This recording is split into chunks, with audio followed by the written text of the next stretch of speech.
My name is Chris Voss, and welcome to the AURORA Bedtime Story Project. Happy Sunday.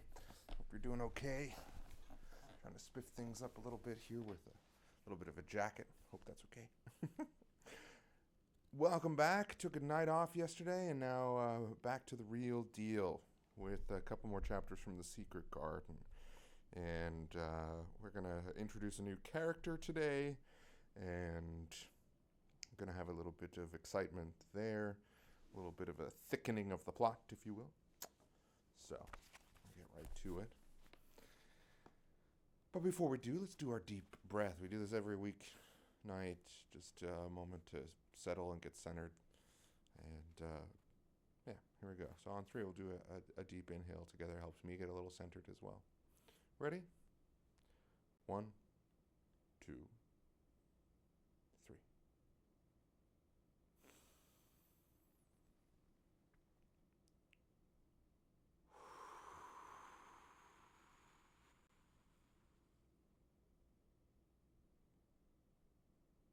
Okay.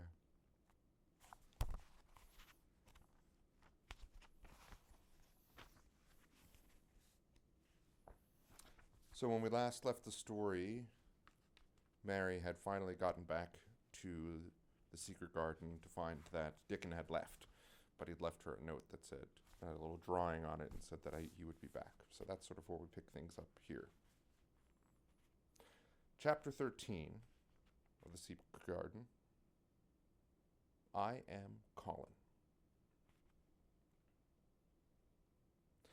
Mary took the picture back to the house when she went to her supper, and she showed it to Martha. Said Martha with great pride. I never knew our Dickon was as clever as that. That there's a picture of a missel thrush on her nest, as large as life, and twice as natural. When Mary knew Dickon had meant by the picture to be a message, he had meant that she might be sure he would keep her secret. Her garden was her nest, and she was like a missel thrush. Oh, how she did like that odd, common boy. She hoped she would come back the very next day, and she fell asleep looking forward to the morning. But you never know what the weather will do in Yorkshire, particularly in the springtime. She was awakened in the night by the sound of rain beating with heavy drops against her window. It was pouring down in torrents, and the wind was wuthering round the corners of the chimneys of the huge house. Mary sat up in bed and felt miserable and angry. The rain is as contrary as I ever was, she said. It came just because it knew I did not want it. She threw herself back on her pillow and buried her face. She did not cry, but she lay and hated the sound of the heavily beating rain. She hated the wind and its wuthering. She could not go to sleep again. The mournful sound kept her awake, because she felt mournful herself. If she had felt happy, it would probably have lulled her to sleep. How it wuthered, and how the big raindrops poured down and beat against the pane. It sounds just like a person lost on the moor and wandering on and crying. She had been lying awake, turning from side to side for about an hour, when suddenly something made her sit up in bed and turn her head toward the door, listening. She listened and listened. It isn't the wind now, she said in a loud whisper. That isn't the wind. It is different. It is that crying I heard before. The door of her room was ajar, and the sound came down the corridor, a far-off, faint sound of fretful crying. She listened for a few minutes, and each minute she became more and more sure. She felt as if she must find out what it was. It seemed even stranger than the secret garden and the buried key. Perhaps the fact that she was in a rebellious mood made her bold. She put her foot out of the bed and stood on the floor. "I am going to find out what it is," she said. "Everybody is in bed, and I don't care about Mrs. Medlock. I don't care." There was a candle by her bedside, and she took it up and went softly out of the room. The corridor looked very long and dark, but she was too excited to mind that. She thought she remembered the corners she must turn to find the short corridor with the door covered with tapestry, the one Mrs. Medlock had come through the day she lost herself. The sound had come up that passage. So Mary went on with her dim light, almost feeling her way, her heart beating so loud that she fancied she could hear it. The far-off, faint crying went on and led her. Sometimes it stopped for a moment or so, and then began again. Was this the right corner to turn? She stopped and thought. Yes, it was. Down this passage, and then to the left, and then up 2 broad steps, and then to the right again. Yes, there was the tapestry door. She pushed it open very gently and closed it behind her, and she stood in the corridor and could hear the crying quite plainly, though it was not loud. It was on the other side of the wall, at her left, and a few yards farther on there was a door. She could see a glimmer of light coming from beneath it. The someone was crying in that room, and it was quite a young someone. So Mary walked to the door and pushed it open, and there she was, standing in the room. It was a big room, with ancient, handsome furniture in it. There was a low fire glowing faintly on the hearth, and a nightlight burning by the side of a carved 4-poster bed hung with brocade. And on the bed was lying a boy, crying pitifully. Mary wondered if she was in a real place, or if she had fallen asleep again and was dreaming without knowing it. The boy had a sharp, delicate face, the color of ivory, and he seemed to have eyes too big for it. He had also a lot of hair, which tumbled over his forehead in heavy locks and made his thin face seem smaller. He looked like a boy who had been ill, but he was crying more as if he were tired and cross than as if he were in pain. Mary stood near the door with her candle in her hand, holding her breath. Then she crept across the room, and as she drew nearer, the light attracted the boy's attention, and he turned his head on his pillow and stared at her, his gray eyes opening so wide that they seemed immense. "Who are you?" he said at last in a half-frightened whisper. "Are you a ghost?" "No, I am not," Mary answered, her own whisper sounding half-frightened. "Are you one?" He stared and stared and stared. Mary could not help noticing what strange eyes he had. They were agate gray. They looked too big for his face because they had black lashes all around them. "No," he replied after waiting a moment or so. "I am Colin." "Who is Colin?" she faltered. "I am Colin Craven." "Who are you?" "I am Mary Lennox. Mr. Craven is my uncle." "He is my father," said the boy. Your father, gasped Mary. No one ever told me he had a boy. Why didn't they? Come here, he said, still keeping his strange eyes fixed on her with an anxious expression. She came close to the bed, and he put out his hand and touched her. You are real, aren't you? He said. I have such real dreams very often. You might be one of them. Mary had slipped on a woolen wrapper before she left her room, and she put a piece of it between his fingers. Rub that and see how thick and warm it is, she said. I will pinch you a little if you like, to show you how real I am. For a moment I thought you might be a dream too. Where did you come from? He asked. From my own room, said Mary. The wind wuthered so I couldn't go to sleep, and I heard someone crying and wanted to know who it was. What were you crying for? Because I couldn't go to sleep either, and my head ached. Tell me your name again. Mary Lennox. Did no one ever tell you I had come to live here? He was still fingering the fold of her wrapper, but he began to look a little more as if he believed in her reality.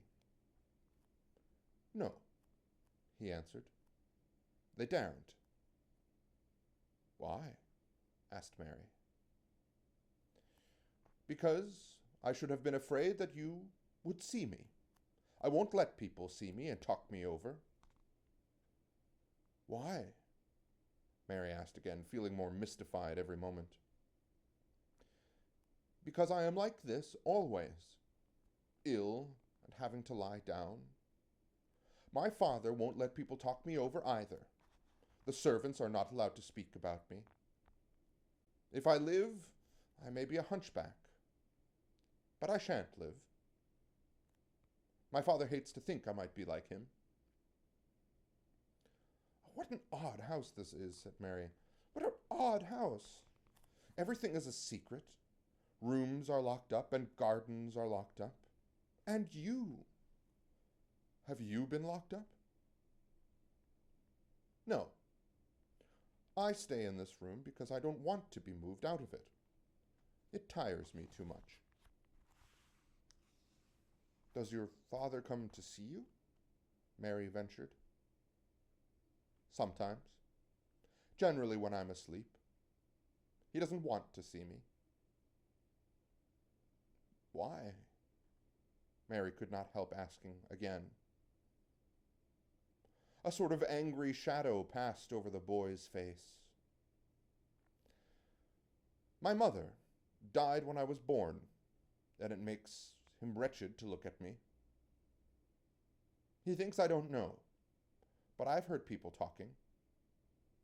He almost hates me. He hates the garden because she died, Mary said, half speaking to herself. What garden? Said the boy. Oh, just a garden she used to like, Mary stammered. Have you always been here? Nearly always. Sometimes I have been taken to places at the seaside, but I won't stay because people stare at me. I used to wear an iron thing to keep my back straight, but a grand doctor from London came to see me and he said it was stupid. He told them to take it off and to keep me out in the fresh air. I hate fresh air, and I don't want to go out.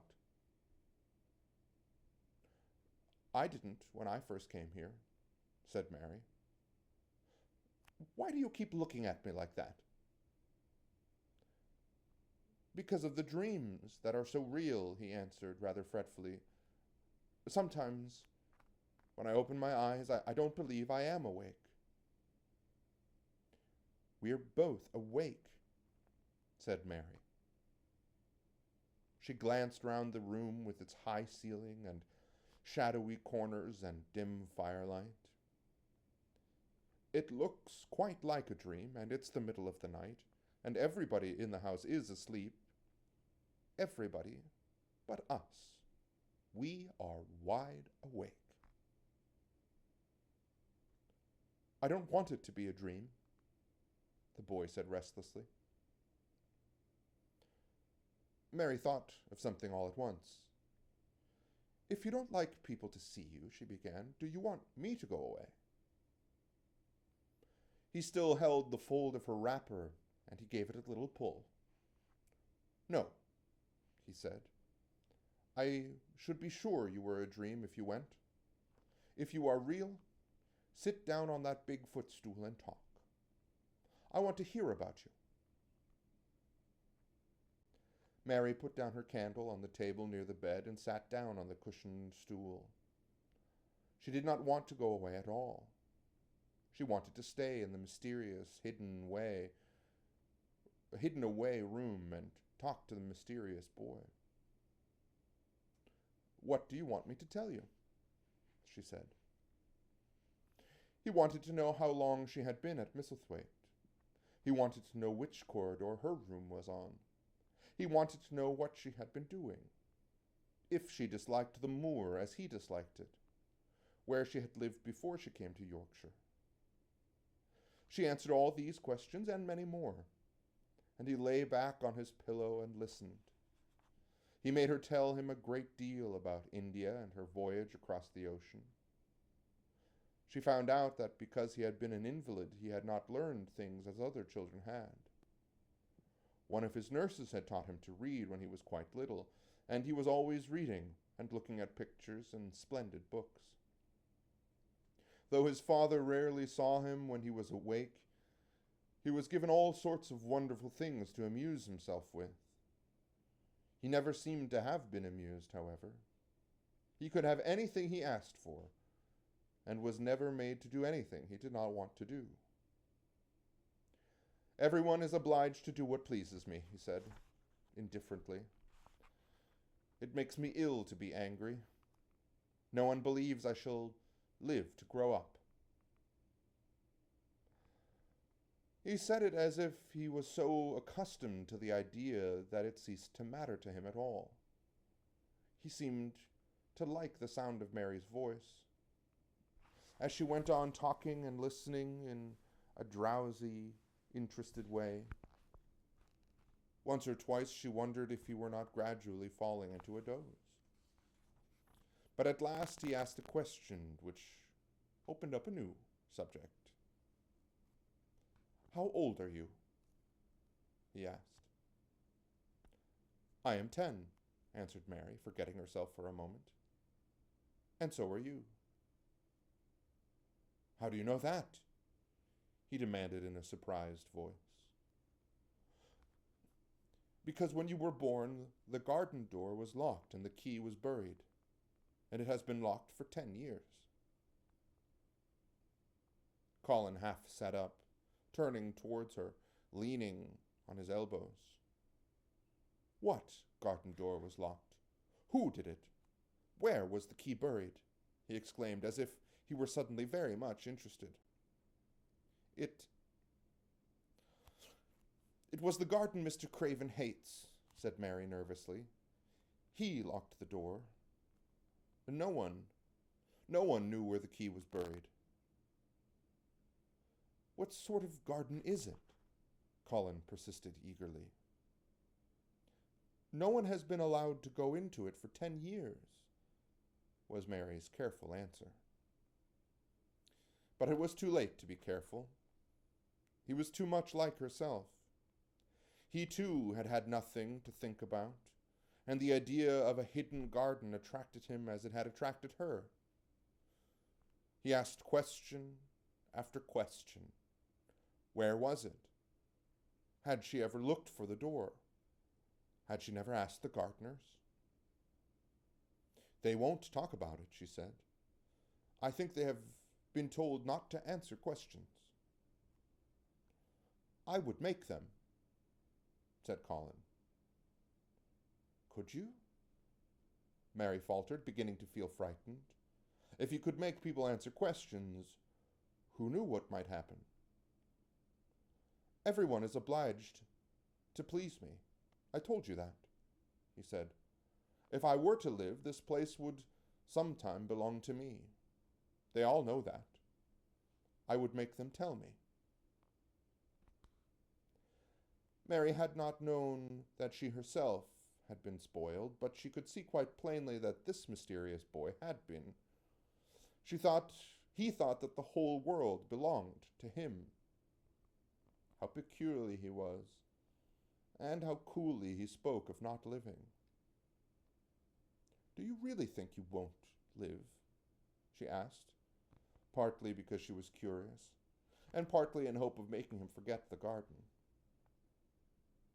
I don't suppose I shall, he answered as indifferently as he had spoken before.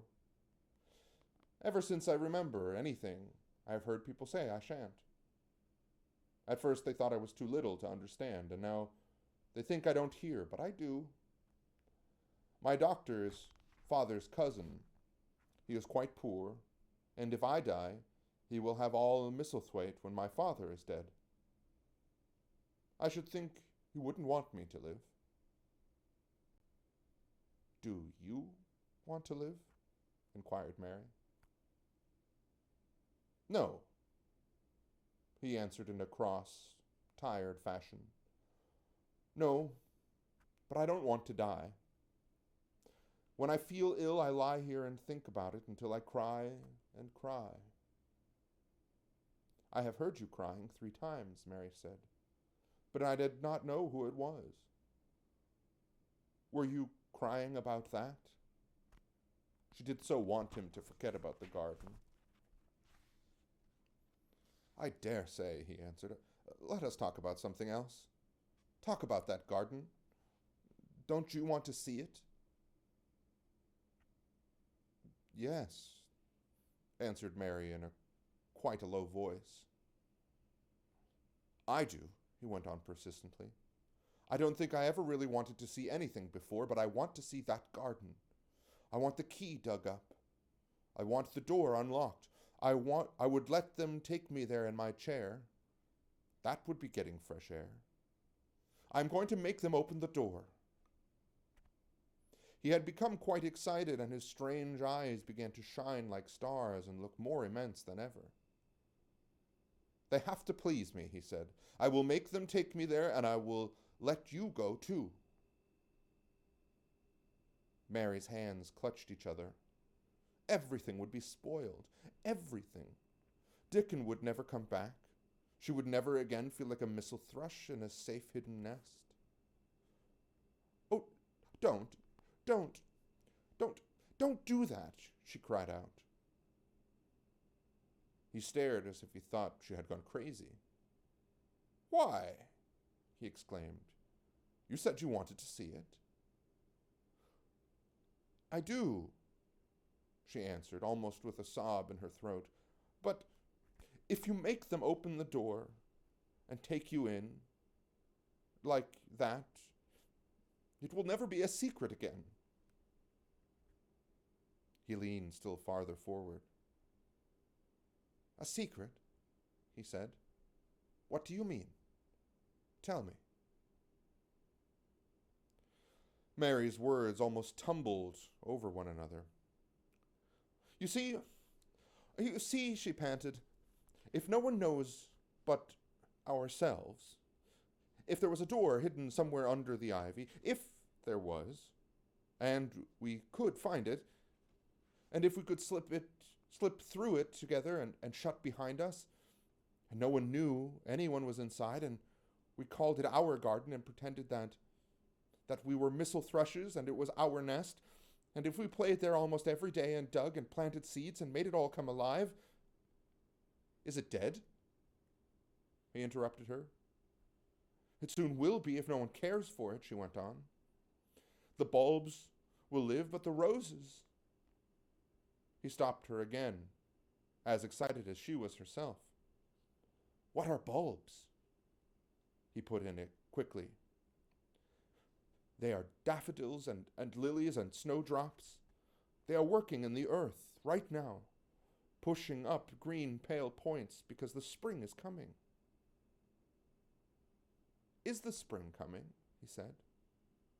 What is it like? You don't see it in rooms if you are ill. It is the sun shining on the rain and the rain falling on the sunshine and things pushing up and working under the earth, said Mary. If the garden was a secret and we could get into it, we could watch the things grow bigger every day and see how many roses are alive. Don't you see? Don't you see how much nicer it would be if it was a secret? He dropped back on his pillow and lay there with an odd expression on his face. I never had a secret, he said, except that one about not living to grow up. They don't know I know that, so it is sort of a secret. But I like this kind better. If you won't make them take you to the garden, pleaded Mary, perhaps. I feel almost sure I can find out how to get in sometime, and then, if the doctor wants you to go out in your chair, and if you can always do what you want to do, perhaps we might find some boy who could push you, and we could go alone, and it would always be a secret garden. I should like that, he said very slowly, his eyes looking dreamy. I should like that. I should not mind fresh air in a secret garden. Mary began to recover her breath and feel safer, because the idea of keeping the secret garden seemed to please him. She felt almost sure that if she kept on talking and could make him see the garden in his mind as she had seen it, he would like it so much that he could not bear to think of everybody stamping and tramping into it when they chose. I could tell you what I think it would be like, if you could go into it, she said. It has been shut up so long, things have grown into a tangle, perhaps. He lay quite still and listened while she went on talking about the roses, which might have clambered from tree to tree and hung down, about the many birds which might have built their nests there because it was so safe. And then she told him about the robin and Ben Weatherstaff. And there was so much to tell about the robin, and it was so easy and safe to talk about it, that she ceased to feel afraid. The robin pleased him so much that he smiled until he looked almost beautiful, and at first Mary had thought that he was even plainer than herself, with his big eyes and heavy locks of hair. I did not know birds could be like that, he said. But if you stay in a room, you never see things. Well, what a lot of things you know. I feel as if you had been inside that garden. She did not know what to say, so she did not say anything. He evidently did not expect an answer, and the next moment he gave her a surprise. I am going to let you look at something, he said. Do you see that rose-colored silk curtain hanging on the wall over the mantelpiece? Mary had not noticed it before, but she looked up and saw it. It was a curtain of soft silk hanging over what seemed to be some picture. Yes, she answered. There is a cord hanging from it, said Colin. Go and pull it. Mary got up, much mystified, and found the cord. When she pulled it, the silk curtain ran back on rings, and when it ran back, it uncovered a picture. It was the picture of a girl with a laughing face. She had bright hair tied up with a blue ribbon, and her gay, lovely eyes were exactly like Colin's unhappy ones, agate gray, and looking twice as big as they really were because of the black lashes all around them. She is my mother, said Colin complainingly. I don't see why she died. Sometimes I hate her for doing it." "How odd," said Mary. "If she had lived, I believe I should not have been ill always," he grumbled. "I dare say I should have lived too, and my father would not have hated to look at me. I dare say I should have had a strong back. Oh, draw the curtain again." Mary did as she was told and returned to her footstool. "She is much prettier than you," she said, "but her eyes are just like yours. At least they are the same shape and color. Why is the curtain drawn over her?" He moved uncomfortably. "I made them do it," he said.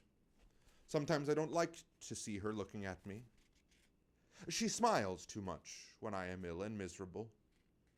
Besides, she is mine, and I don't want everyone to see her." There were a few moments of silence, and then Mary spoke. "What would Mrs. Medlock do if she found out that I had been here?" she inquired. "She would do as I told her to do," he answered, "and I should tell her that I wanted you to come here and talk to me every day. I am glad you came." "So am I," said Mary. "I will come as often as I can, but—" She hesitated. "I shall have to look every day for the garden door." "Yes, you must," said Colin, "and you can tell me about it afterward." He lay thinking a few minutes, as he had done before, and then he spoke again. "I think you shall be a secret too," he said. "I will not tell them until they find out. I can always send the nurse out of the room and say that I want to be by myself. Do you know Martha?" "Yes, I know her very well," said Mary. "She waits on me." He nodded his head toward the outer corridor. "She is the one who is asleep in the other room. The nurse went away yesterday to stay all night with her sister, and she always makes Martha attend to me when she wants to go out. Martha shall tell you when to come here." Then Mary understood Martha's troubled look when she had asked questions about the crying. "Martha knew about you all the time?" she said. "Yes, she often tends to me. The nurse likes to get away from me, and then Martha comes." "I have been here a long time," said Mary. "Shall I go away now? Your eyes look sleepy." I wish I could go to sleep before you leave," he said rather shyly. "Shut your eyes," said Mary, drawing her footstool closer, "and I will do what my ayah used to do in India. I will pat your hand and stroke it and sing something quiet and low." "I should like that, perhaps," he said drowsily. Somehow she was sorry for him and did not want him to lie awake. So she leaned against the bed and began to stroke and pat his hand and sing a very low little chanting song in Hindi. "That is nice," he said more drowsily still, and she went on chanting and stroking. But when she looked at him again, his black lashes were lying close against his cheeks, for his eyes were shut and he was fast asleep. She got up softly, took her candle, and crept away without making a sound.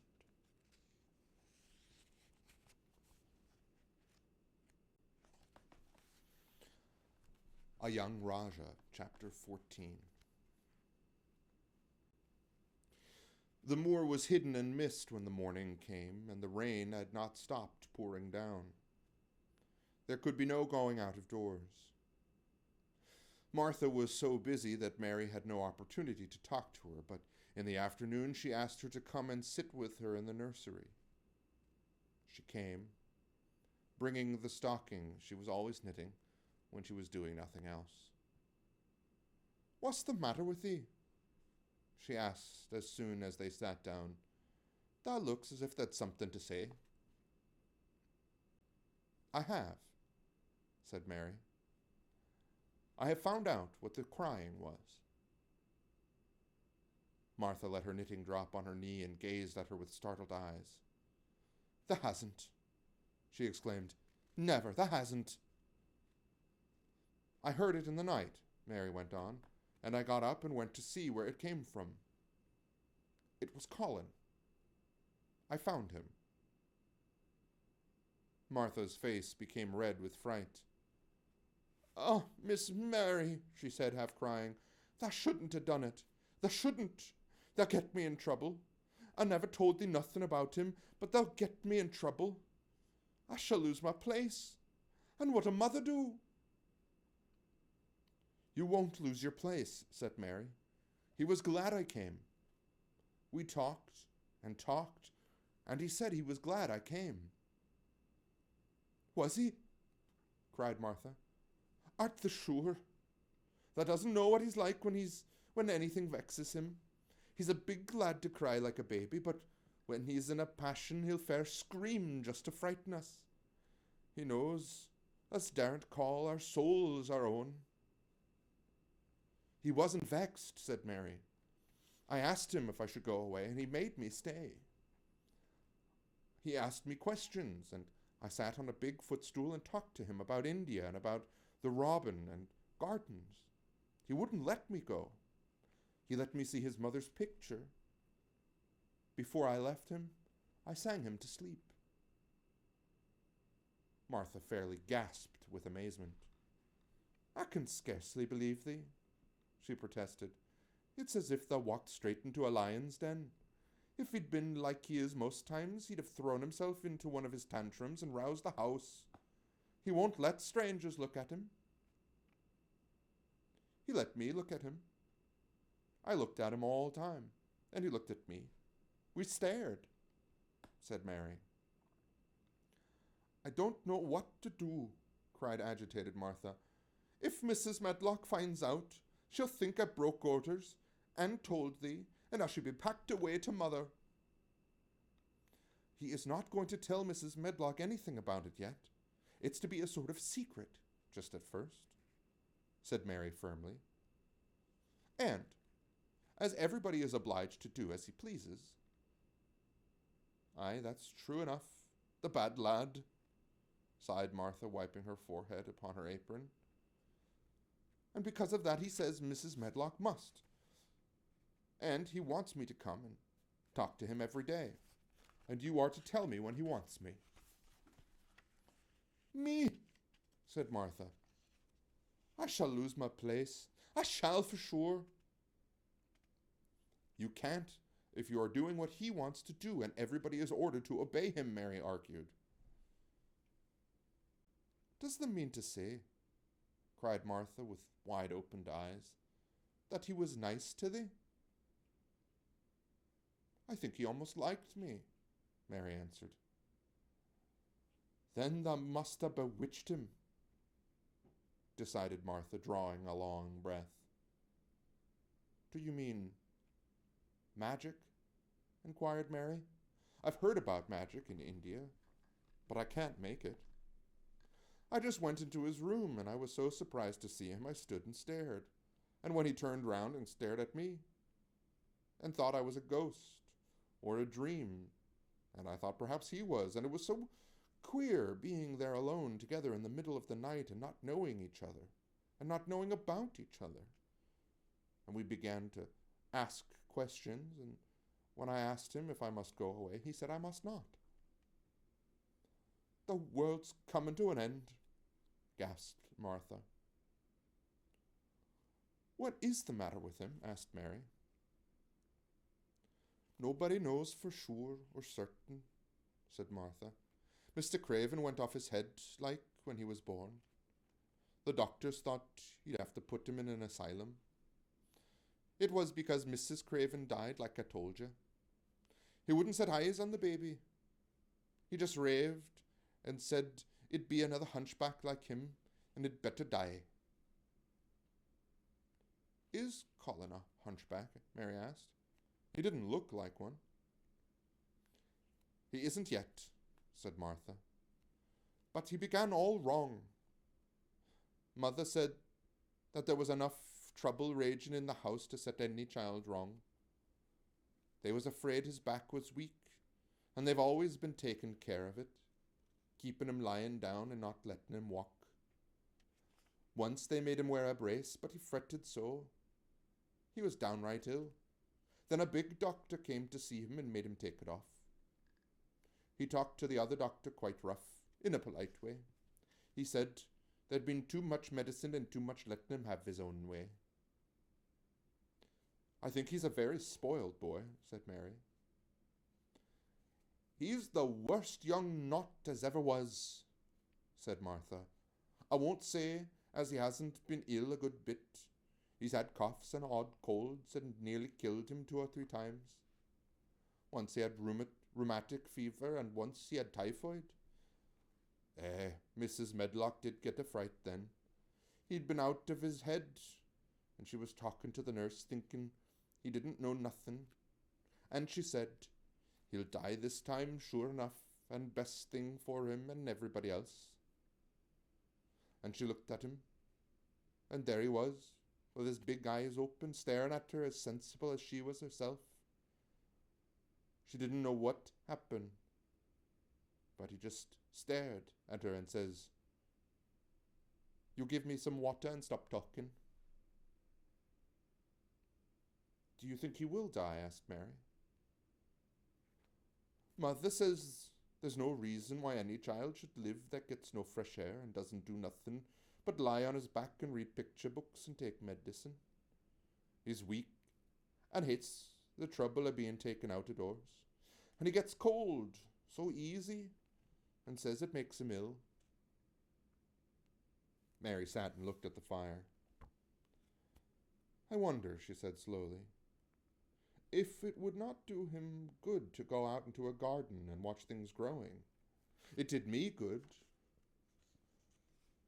One of the worst fits he ever had, said Martha, was one time they took him up out there where the roses by the fountain grow. He'd been reading in a paper about people getting something called rose cold, and he'd began to sneeze and said he'd got it, and then a new gardener, as didn't know the rules, passed by and looked at him curious. He threw himself into a passion and said he'd looked at him because he was going to be a hunchback, and cried himself into a fever and was ill all night. If he ever gets angry at me, I'll never go and see him again, said Mary. He'll have thee if he wants thee, said Martha. Thou may as well know that at the start. Very soon afterwards a bell rang, and she rolled up her knitting. I dare say the nurse wants me to stay with him a bit, she said. I hope he's in a good temper. She was out of the room about 10 minutes, and then she came back with a puzzled expression. Well, tha's bewitched him, she said. He's up on his sofa with his picture books. He's told the nurse to stay away until 6 o'clock. I'm to wait in the next room. The minute she was gone, he called me to him and says, I want Mary Lennox to come and talk to me, and remember you're not to tell anyone. You'd better go as quick as you can. Mary was quite willing to go quickly, and she did not want to see Colin as much as she wanted to see Dickon, but she wanted to see him very much. There was a bright fire on the hearth when she entered his room, and in the daylight she saw it was a beautiful, beautiful room indeed. There were rich colors in the rugs and hangings and pictures and books on the walls, which made it look glowing and comfortable, even in spite of the grey sky and falling rain. Colin rather looked like a picture himself. He was wrapped in a velvet dressing gown, and sat against a big brocade cushion. He had a red spot on each cheek. "Come in," he said. "I've been thinking about you all morning." "I've been thinking about you too," answered Mary. "You don't know how frightened Martha is. She says Mrs. Medlock will think she told me about you, and then she will be sent away." He frowned. "Go and tell her to come here," he said. "She is in the next room." Mary went and brought Martha back, and poor Martha was shaking in her shoes. Colin was still frowning. "Have you to do what I please, or have you not?" he demanded. "I have to do what you please, sir," Martha faltered, turning quite red. "Has Medlock to do as I please?" "Everybody has, sir," said Martha. "Well, then, if I order you to bring Mrs. Mary to me, how can Mrs. Medlock send you away if she finds it out?" "Oh, please don't let her, sir," pleaded Martha. "I'll send her away if she dares to say a word about such a thing," said Master Craven grandly. "She wouldn't like that, I can tell you." "Thank you, sir," bobbing a curtsy. "I want to do my duty, sir." "What I want is your duty," said Colin, more grandly still. "I'll take care of you. Now go away." When the door closed behind Martha, Colin found Mistress Mary gazing at him as if he had set her wondering. "Why do you look at me like that?" he asked her. "What are you thinking about?" "I'm thinking about two things." "What are they?" "Sit down and tell me." "This is the first one," she said, seating herself on the big stool. "Once in India I saw a boy who was a Rajah. He had rubies and emeralds and diamonds stuck all over him. He spoke to his people just as you spoke to Martha. Everybody had to do everything he told them in a minute. I think they would have been killed if they hadn't. I shall make you tell me about the Rajahs presently," he said, "but first tell me what the second thing was." "I was thinking," said Mary, "how different you are from Dickon." "Who is Dickon?" he said. "What a queer name."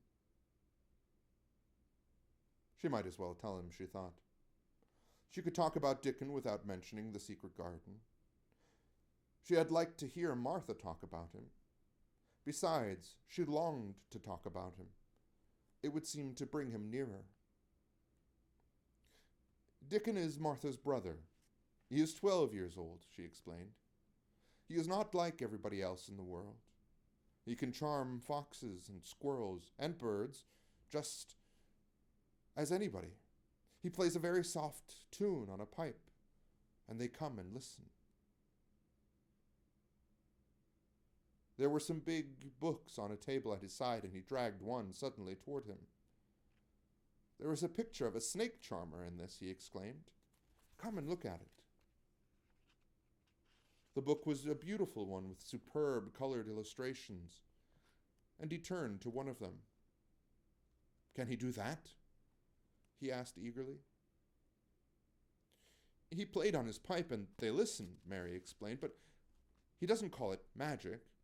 He says it's because he lives on the moor so much that he knows their ways.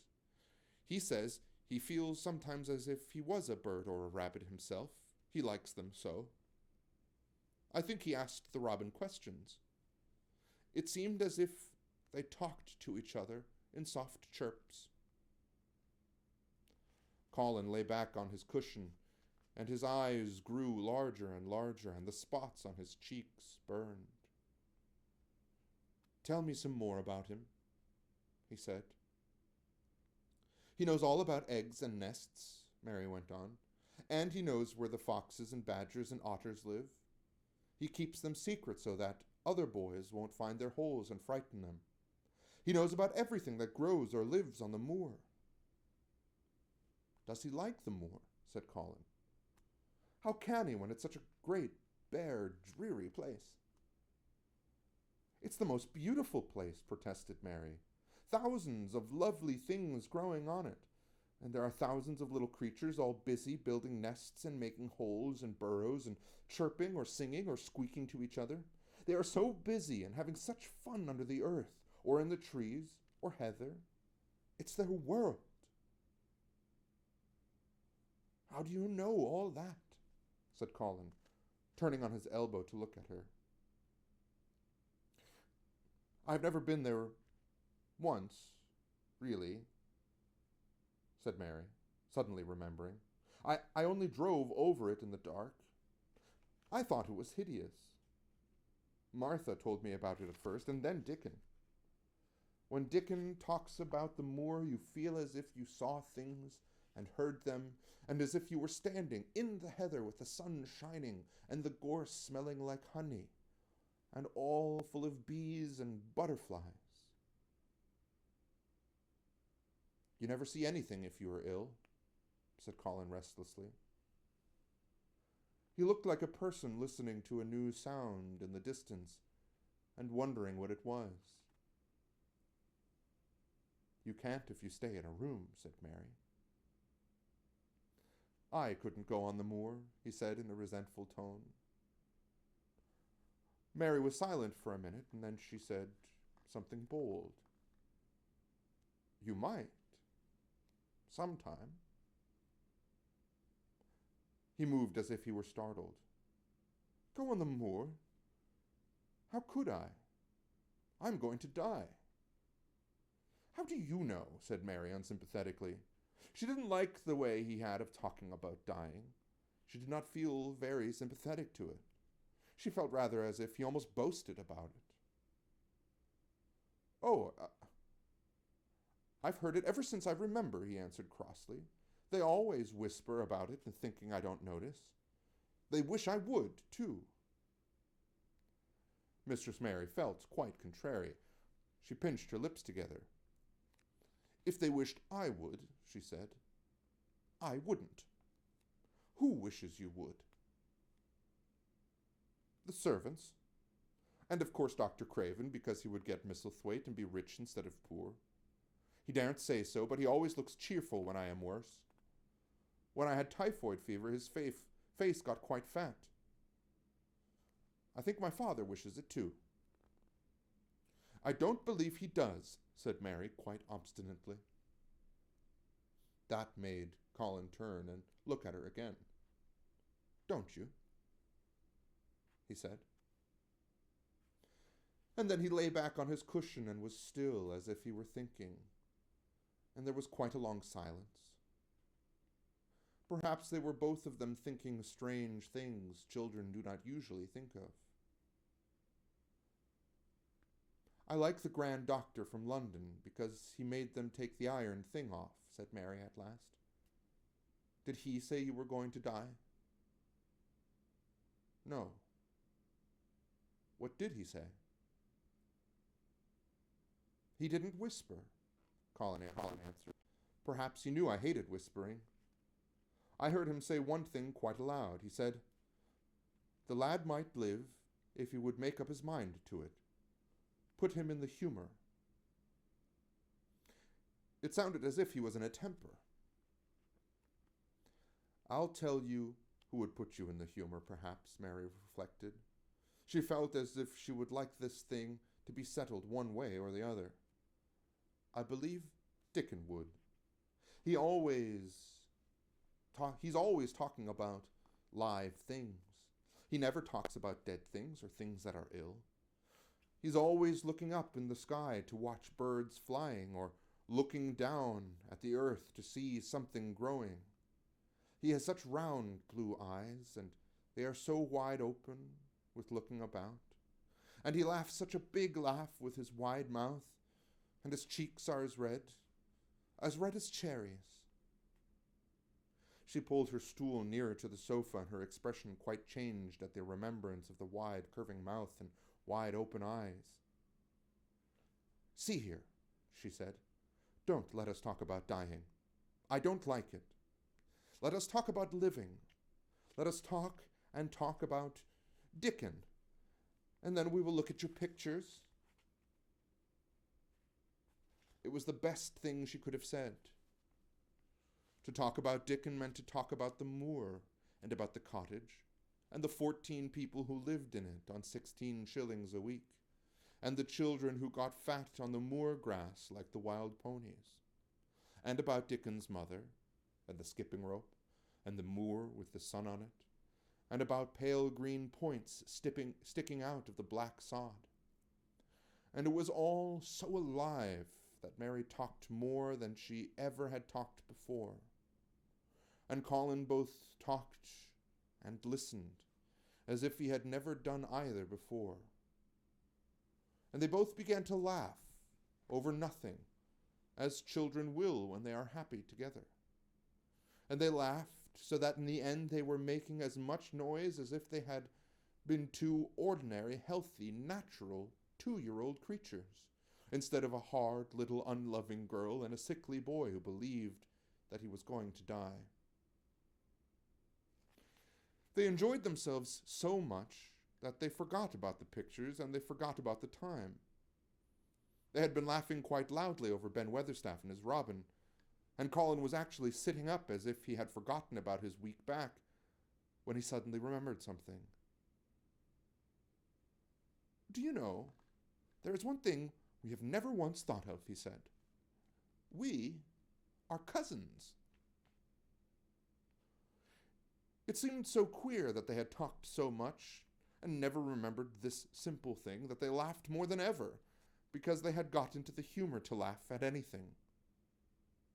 And in the midst of the fun, the door opened, and in walked Dr. Craven and Mrs. Medlock.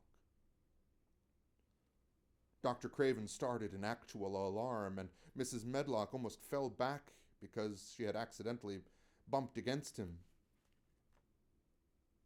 "Good Lord!" exclaimed poor Mrs. Medlock, with her eyes almost starting out of her head. "Good Lord!" "What is this?" said Dr. Craven, coming forward. "What does it mean?" Then Mary was reminded of the boy Rajah again. Colin answered as if neither the doctor's alarm nor Mrs. Medlock's terror were of the least consequence.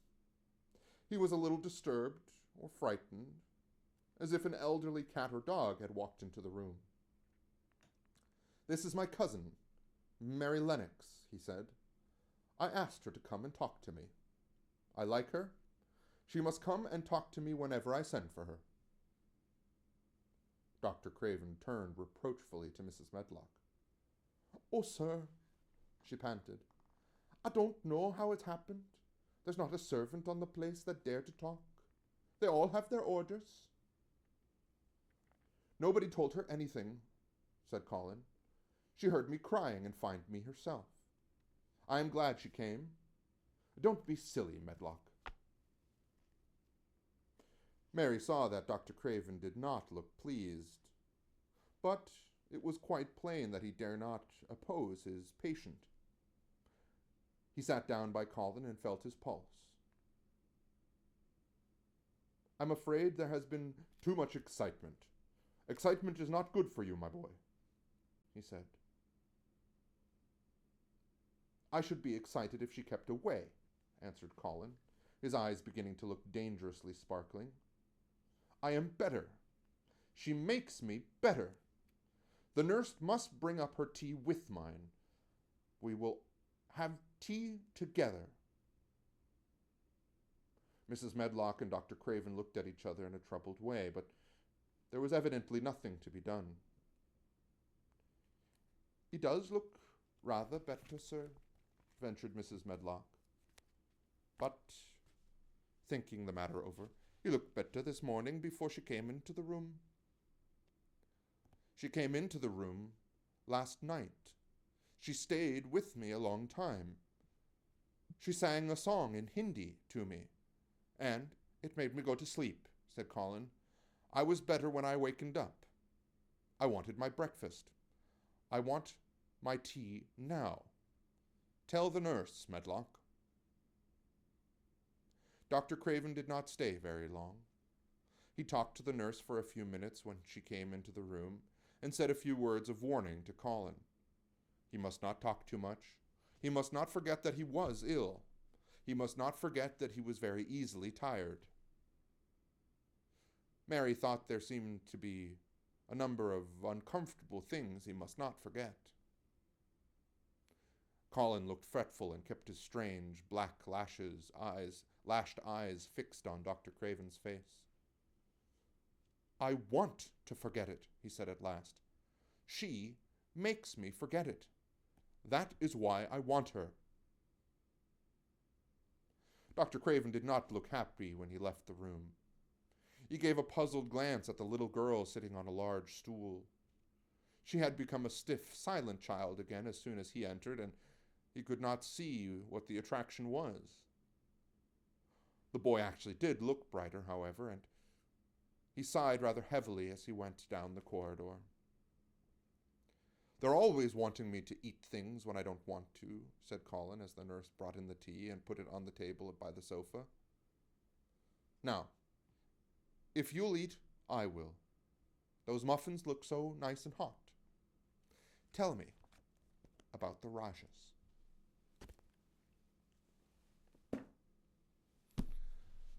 Chapters 13 and 14 of The Secret Garden here on the Aurora Bedtime Story Project. I know a little bit longer than normal. I suppose the chapters are getting a little bit longer as well as the story gets a little thicker, but I hope you don't mind. We'll be back here tomorrow, Monday night, 9:30 from the Canopy Room here at Bow Market with the next two chapters, 15 and 16. And, yeah. I hope you're doing well. I hope you have a really, really good week. And, with everything considered, just hopefully you're taking care of yourself and getting a chance to do so. And so, with that, I wish you a very good night. And hopefully I'll see you tomorrow.